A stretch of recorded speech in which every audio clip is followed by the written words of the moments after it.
പ്രാർത്ഥിക്കാനായി വഴിയരികിൽ വാഹനങ്ങൾ അലക്ഷ്യമായി നിർത്തിയിടരുതെന്ന് അബുദാബിയിലെ ഡ്രൈവർമാർക്ക് മുന്നറിയിപ്പ് നൽകി പോലീസ്. റോഡുകളുടെ വശങ്ങളിൽ വാഹനങ്ങൾ അലക്ഷ്യമായി പാർക്ക് ചെയ്യുന്നതിനെതിരെ അബുദാബിയിലെ ട്രക്ക്, ബസ് ഡ്രൈവർമാർക്ക് മുന്നറിയിപ്പ് നൽകിയിട്ടുണ്ടെന്ന് എമിറേറ്റ്സ് പോലീസ് വ്യാഴാഴ്ച അറിയിച്ചു. പ്രാർത്ഥനയ്ക്കും മറ്റുമായി വാഹനങ്ങൾ റോഡരികിൽ അലക്ഷ്യമായി പാർക്ക് ചെയ്യുന്നത് അവർക്കും റോഡിൽ കൂടി വാഹനം ഓടിക്കുന്നവർക്കും സുരക്ഷിതമല്ലെന്ന് പോലീസ് വ്യക്തമാക്കി. വൈകിട്ട് തിരക്കേറിയ സമയങ്ങളിൽ വാഹനം ഇത്തരത്തിൽ നിർത്തിയിടുന്നത് അപകടങ്ങൾ വർദ്ധിപ്പിക്കുമെന്നും അവർ അറിയിച്ചു. ഹെവി വാഹനങ്ങൾ, ട്രക്കുകൾ, ബസ്സുകൾ എന്നിവയുടെ ഉടമകൾ, ബസ് വിതരണ ഉദ്യോഗസ്ഥർ എന്നിവർ റോഡുകളിൽ വാഹനങ്ങൾ അലക്ഷ്യമായി പാർക്ക് ചെയ്യരുതെന്നും സംസ്കാരമില്ലാത്ത രീതിയിലുള്ള പെരുമാറ്റം ഒഴിവാക്കണമെന്നും പോലീസ് നിർദ്ദേശം നൽകിയിട്ടുണ്ട്.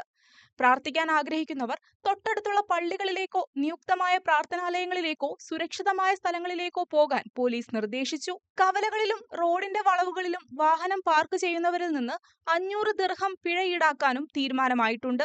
ഇതിനു പുറമെ ഫെഡറൽ ട്രാഫിക് ആൻഡ് റോഡ്സ് നിയമത്തിലെ ആർട്ടിക്കിൾ 70 പ്രകാരം ട്രാഫിക് ചിഹ്നങ്ങളും നിർദ്ദേശങ്ങളും പാലിക്കാത്ത ഡ്രൈവർമാരിൽ നിന്ന് 500 ദിർഹം പിഴ ചുമത്താനും നിർദ്ദേശമുണ്ട്.